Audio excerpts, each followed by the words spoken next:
नमस्कार माऊली. चला ज्ञानेश्वरीच्या सहवासात. ज्ञानेश्वरी अध्याय 10 मधील ओवी 191 ते ओवी 200च्या सहवासात आपण जाऊया. अर्जुन भगवंताला म्हणतो, भगवंता, तुझ्या प्रमुख आणि नामांकित अशा विभूती मला सांग. ही मी तुला प्रार्थना केलीये, तर तुला असं वाटेल परत परत मी किती सांगायचं, परंतु भगवंता तू मला सांगच. असंच एक प्रकारे अर्जुन भगवंताला म्हणतोय, आपला भाव प्रगट करतोय. तरी हा भाव मना झणे जाय हो जनार्दना, पै प्राकृताही अमृतपाना नान म्हणवेज. हे भगवंता, या ठिकाणी भगवंताचा उल्लेख जनार्दन म्हणून केलेला आहे.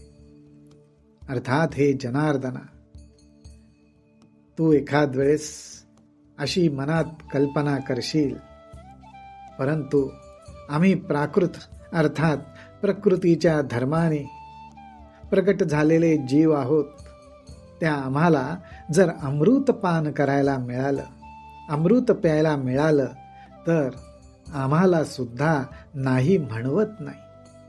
अर्थात अर्जुन सांगतोय, भगवंता तुझ्या मुखातून जे मला प्राप्त होतंय ते अमृत आहे, परमामृत आहे. जे काळकुटाचे सहोदर, जे मृत्यू भेणे प्याले अमर, तरी दिहाचे पुरंदर 14 जाती. अमृत पानाबद्दल अर्जुन म्हणतोय. हे अमृत कसं आहे, तर जे काळकुटाचे सहोदर आहे. अर्थात काळकुटाचा सहोदर म्हणजे एकाच उदरातून प्रगट झालेला, त्यामुळे भावासारखा आहे. अर्थात हे अमृत त्या काळकुटाचा सुद्धा भाऊच आहे. ते अमृत जे मृत्यू भेणे प्याले अमर, ते मृत्यूच्या भयामुळे अमर होण्यासाठी प्यायले. कोण प्यायले? देव देवता प्यायले. अमृताचं त्यांनी प्राशन केलं, पण ते करून सुद्धा, अमृत प्राशन करून सुद्धा, तरी दिहाचे पुरंदर 14 जाती. अर्थात ब्रह्मदेवाच्या एका दिवसामध्ये 14 इंद्र होतात आणि जातात. अर्थात अर्जुन म्हणतोय, त्यामुळे हे अमृतपान करून सुद्धा 14 इंद्र होणं एका दिवसात, ब्रह्मदेवाच्या एका दिवसात 14 इंद्र होणे आणि जाणे हे तरीही घडतच.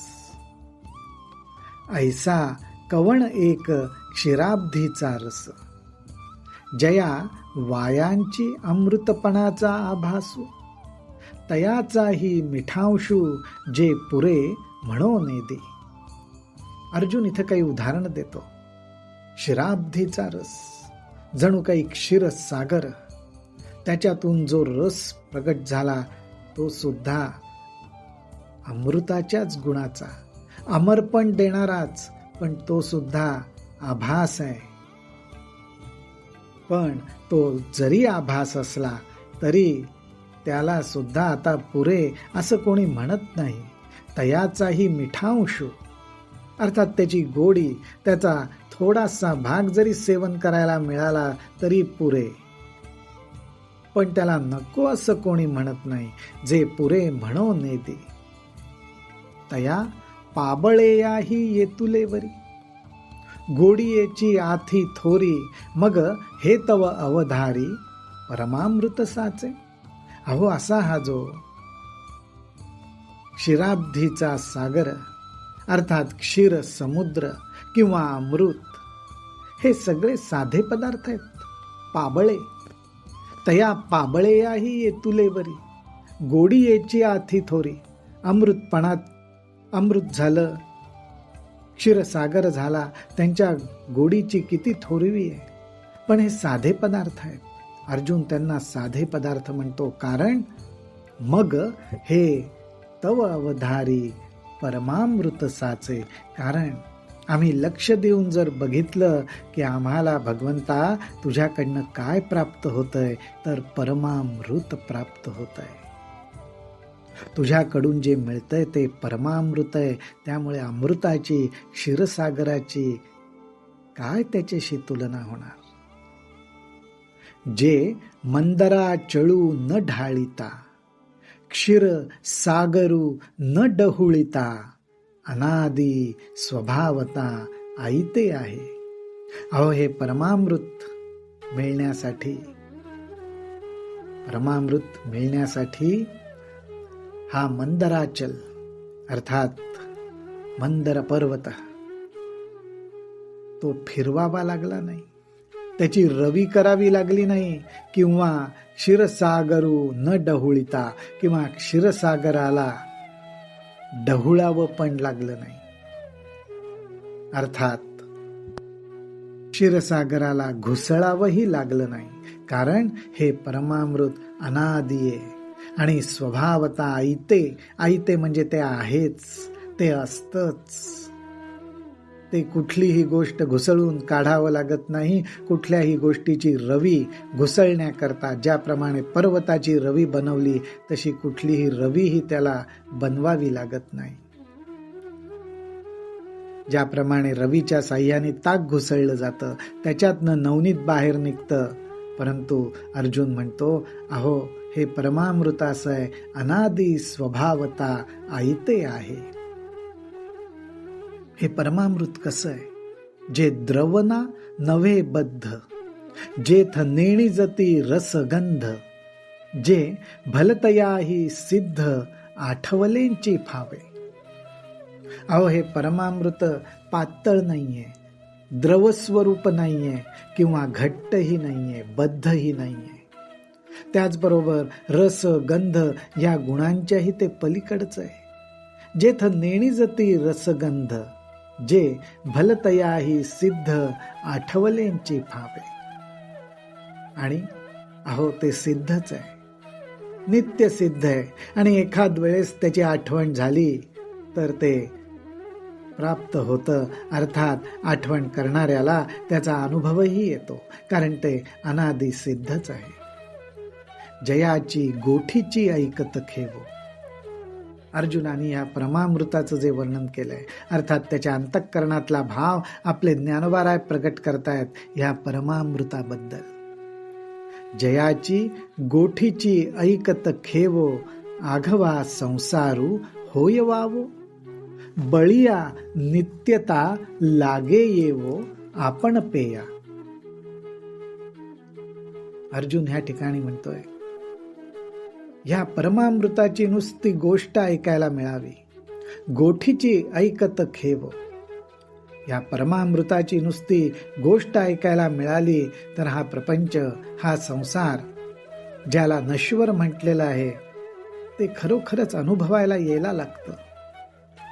तो जो खरा वाटतोय त्याचं खोटेपण दिसायला लागतं, आणि त्यामुळे अंतःकरणाची काय अवस्था होते तर बळिया नित्यता लागे येवो आपण पेया. आपल्याला आपण नित्य आहोतच, म्हणजेच आत्मस्वरूपच आहोत असं बळिया म्हणजे बळजबरीने. आता बळजबरीने म्हणजे कसं तर एखाद वेळेस जीवाची तयारी नसेल, परंतु तो जसजसं या परमामृताबद्दल ऐकायला लागतो, ते ऐकताच बळीया ते ऐकण्यामध्येच त्याला ही खात्री वाटायला लागते की आपण नित्य आहोतच. हा परमामृताचा जो प्रभाव आहे, त्या दृष्टीने परमामृताचं जे बळ आहे, त्याची जी शक्ती आहे, त्याचा प्रभाव अंतःकरणात प्रगट झाल्याशिवाय राहत नाही. नित्यता लागे येवो आपण पेया. जन्म मृत्यूची भाख हरपोनी जाय निशेख, आत बाहेरी महासुख वाढोची लागे.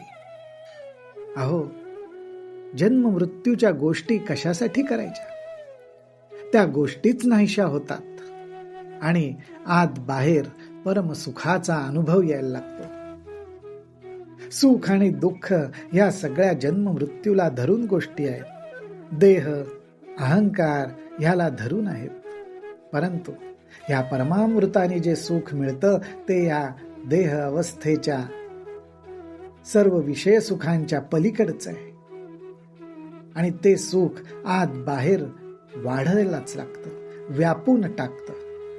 मग दैवगत्या जरी सेविजे, अर्थात हे परमामृत मग दैवगत्या जरी सेविजे, तरी ते आपणची होऊन ठाकीजे.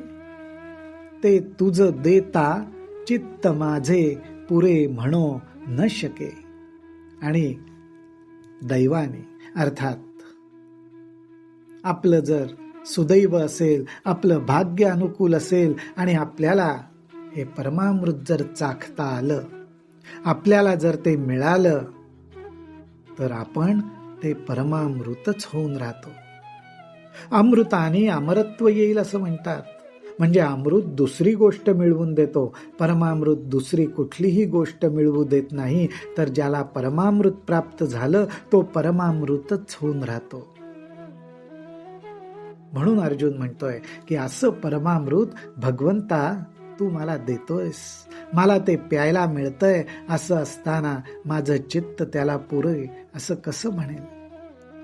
ते तुझं देता चित्त माझे पुरे म्हणो न शके. भगवंता तव तुझे नामची आम्हा आवडे, वरी भेटी होय आणि जवळीक जोडे. पाठी गोठी सांगसी सुरवाडे आनंदाचे नी. अहो अर्जुन म्हणतो, भगवंता आम्हाला तुझं नाम तर आवडतच, ते आम्हाला खूप आवडतं. तव तुझे नामची आम्हा आवडे, पण तेवढ्यापुरतं राहिलं नाही, वरी भेटी होय. ज्याचं नाम आवडतं, अहो त्याची भेटही घडली. अर्थात भगवंता तुझं दर्शनही झालं, आणि नुसतंच दर्शन नाही, आणि जवळीकही जोडे, अर्थात तुझा सहवासही लाभला. तुझ्या बरोबर आम्हाला राहता आलं, तुझं सानिध्य मिळालं. आणि एवढंच काय, तुझं नाम आवडतंय, तुझं दर्शन होतंय, तुझ्या सहवासात सानिध्यात राहता येतंय, आणि त्यावरच जणू कळस की काय, पाठी गोठी सांगसी सुरवाडे आनंदाचे नी. आणि एवढंच नाही, तर त्या सहवासात तू अत्यंत प्रेमाने आनंदाने आम्हाला गोष्टी सांगतोयस, अर्थात परमामृत पाजतोयस. हा भाव अर्जुन ह्या ठिकाणी व्यक्त करतोय. माऊली हो, हेच परमामृत ज्ञानोबा रायांच्या कृपेने आपल्यालाही सेवन करायला मिळतंय. राम कृष्ण हरी, राम कृष्ण हरी, राम कृष्ण हरी.